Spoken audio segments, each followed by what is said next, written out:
बेटा आज मैं आपको बताने जा रही हूँ अनुच्छेद लेखन।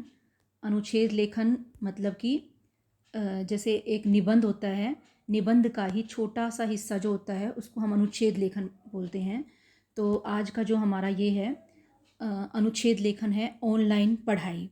पहले तो बेटा अनुच्छेद लेखन के बारे में अगर मैं तुम्हें कुछ बताना चाहूँ तो जैसे निबंध में ना हम किसी भी विषय को बहुत ही विस्तार से लिखते हैं, बहुत ही बड़ा करके, मतलब डिटेल में कि उसकी भूमिका, उसकी विषय वस्तु, उसका पक्ष विपक्ष यानी कि उसके फ़ायदे नुकसान, कोई भी चीज़ होती है उसके पक्ष विपक्ष में डिटेल से लिखते हैं। फिर उसके लिस्ट में लास्ट में हम निष्कर्ष या उपसंहार भी लिखते हैं।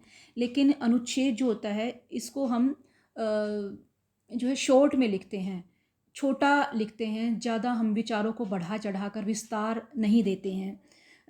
एक अनुच्छेद लेखन में क्या है कि 80 से 100 शब्दों के बीच में लिखना है।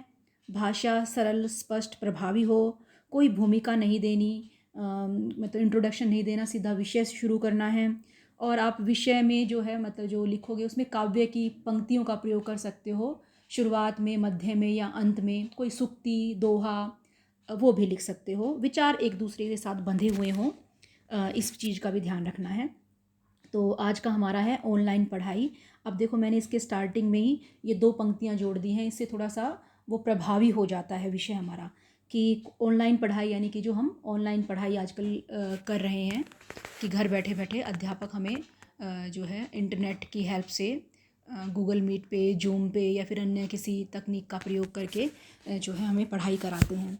तो इसको मैंने 2 लाइनों से ऐसे शुरुआत की है कि जब से कोरोना महामारी है आई, घर बैठे बैठे हो रही ऑनलाइन पढ़ाई। तो ऑनलाइन पढ़ाई यानी कि ऑनलाइन टीचिंग तो पहले भी थी, बट इसका अब जो है इसका प्रयोग ज़्यादा हो गया है। अब ये हमारे पास एक माध्यम है जिससे हम घर बैठे बैठे पढ़ सकते हैं। पहले भी थी लेकिन पहले इसकी इतनी ज़रूरत नहीं थी, लेकिन आज के समय में इसकी ज़रूरत ज़्यादा हो गई है। अब इसके बारे में मैंने क्या लिखा है, मैं पढ़ना शुरू करती हूँ बेटा। कोरोना महामारी के इस चुनौतीपूर्ण समय में ऑनलाइन पढ़ाई शिक्षा का एक महत्वपूर्ण विकल्प बनकर आई है। इस समय क्योंकि सामाजिक दूरी बनाए रखना अत्यंत आवश्यक था, तो यह संभव नहीं था कि विद्यार्थी परंपरागत शिक्षा प्रणाली के अनुरूप विद्यालय जाकर शिक्षा ग्रहण कर पाएं। इस विकल्प में परस्पर दूरी बनी रहती है। छात्र और अध्यापक अपनी सुविधा अनुसार बैठकर ये छात्र गलत लिख दिया, शिक्षा प्रक्रिया पूरी कर सकते हैं।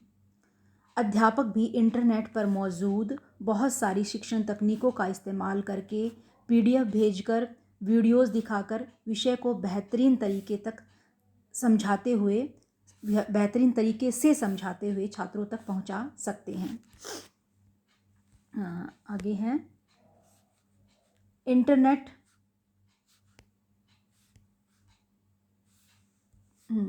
इंटरनेट पर मौजूद वीडियोस को देखते हुए समझना छात्रों के लिए रोचक बन जाता है।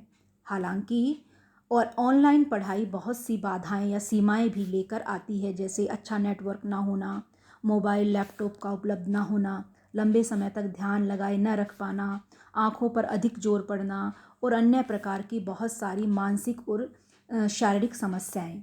लेकिन इन सब के बावजूद इस समय में ऑनलाइन पढ़ाई के अतिरिक्त और कोई बेहतरीन विकल्प उपलब्ध नहीं है।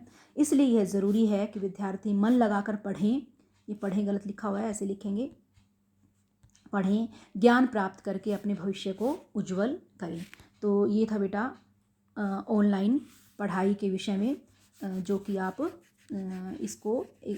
इसमें हमें देखो कोरोना महामारी के समय ज़्यादा ज़रूरत पड़ी है, तो हमें कोरोना महामारी में क्या क्या बचाव करना है और क्यों हम ऐसे ऑनलाइन पढ़ाई शुरू हुई, सामाजिक दूरी बनाए रखनी क्यों ज़रूरी है, इस तरह हमें ज़्यादा डिटेल में नहीं जाना है, क्योंकि हमारे पास जो है शब्द सीमा कम है। हमें 80 से सिर्फ 100 शब्दों के अंदर ही इसको लिखना है।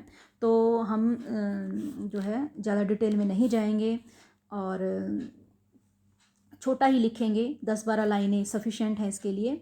और जो है बहुत ही आसान है बेटा, ये 5 नंबर का आने वाला है और 9th और 10th दोनों क्लासेस के लिए।